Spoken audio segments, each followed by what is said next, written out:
好多女仔去到30歲呢個關口，都會好似自動陷入咗一種集體嘅數字焦慮。平時打開 IG 啊、YouTube 啊，全部都係30歲前要儲第一桶金啦，30歲要財務自由。所以我哋不知不覺咧，都會將銀行戶口入面嗰個數字同自己嘅價值夾硬咁樣綁埋一齊。如果你而家30歲，戶口裡面嘅存款離你預期中差好遠嘅，你係咪覺得自己會好冇本錢呢？係咪面對生活啊、返工啊，都會自帶一種好似遠不及人嘅自卑感？但我想話你知，存款數字當然重要啦，但係呢一個數字隨時都會因為大環境而改變嘅，可能好唔好彩第一場意外啦，或者你決定要轉行而歸零嘅。真正嘅本錢其實唔係嚟自於你當下有幾多存款，而係嚟自於你有冇隨時隨地重新開始嘅能力嘅。今日呢條片我想同大家傾下30歲人啊，點樣可以唔靠存款都可以經營到人生最硬淨嘅3個無形資產。第一個本錢係打造你無論俾人劈喺邊度都可以生存到嘅求生本能。你嘅存款會因為通脹而貶值，但係你個腦嘅變現能力係唔會㗎。30歲之後呢，我哋唔好再做嗰種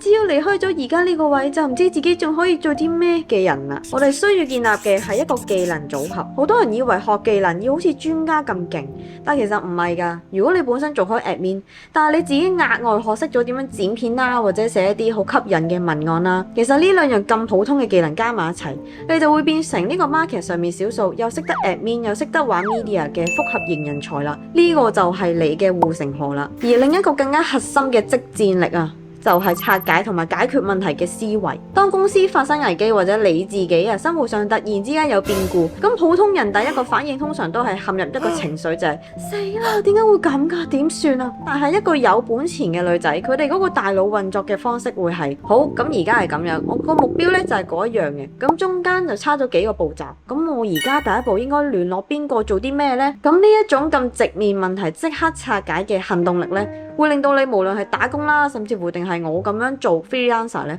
都唔會感到恐慌嘅，因為你知道，只要你個腦仲 run 緊啊，你隨時都會有能力將面前嘅蘇州市重新組裝成一個新嘅機會。第二個本錢就係要睇清精緻窮呢一個營銷大話，練出一個高質感但係又好低成本嘅生活美學啦。因為而家呢個商業社會咧，最中意恐嚇呢啲30歲嘅靚妹啊，佢哋會話你知30歲啦，你應該要有一對 Christian Louboutin 或者係一個好精緻嘅女仔咧，化妝台上面點都要有一支 SK2 嘅。我哋成日都會為咗維持呢啲邊個口中要好精緻將一啲好辛苦咁樣賺翻嚟嘅錢變咗一個無效消費。但係你有冇發現，當你嘅自信其實你係需要一個 Chanel 包包去撐場嘅時候，當你拎走咗嗰個包包，你嘅本錢就冇咗噶咯喎。真正嘅本錢其實係調翻轉嘅，就係你嘅人去賦予你身上呢一件衫嘅價值嘅。簡單啲嚟講就係你着呢件衫唔係件衫着住你啊嘛。咁30歲嘅精緻其實係可以好簡單嘅，就係唔去買呢啲為咗迎合人哋眼光嘅奢侈品啦，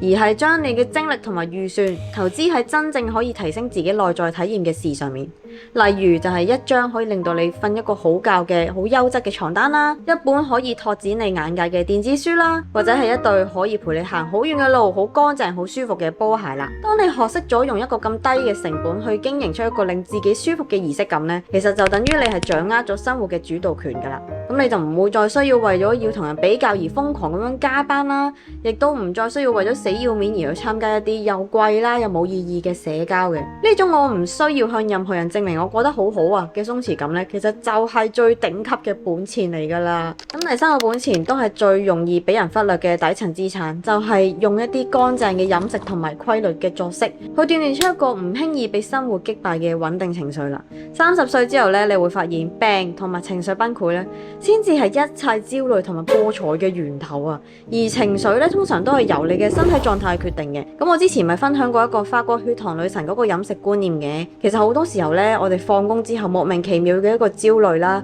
對於生活好似瞬間冇咗熱情，甚至乎係無啦啦想喊好似拍 MV 嗰啲女主角咁樣呢。其實唔係你抗壓性差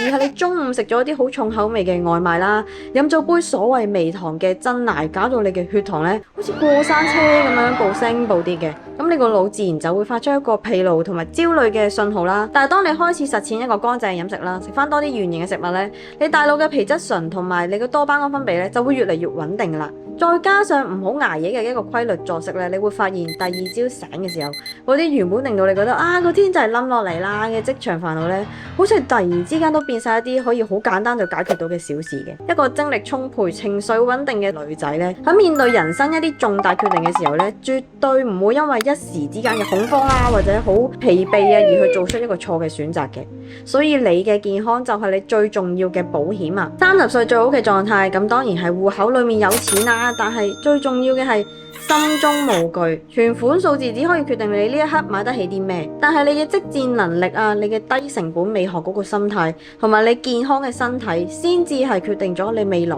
可以成為一個有幾自由嘅人。就算你而家存款唔係好多，但係只要你由今日開始默默咁樣經營呢3個無形資產，你一樣可以活得閃閃發亮，本錢十足啊！等我哋一齊向住呢個方向進步啦！我哋下條片見啦，拜拜。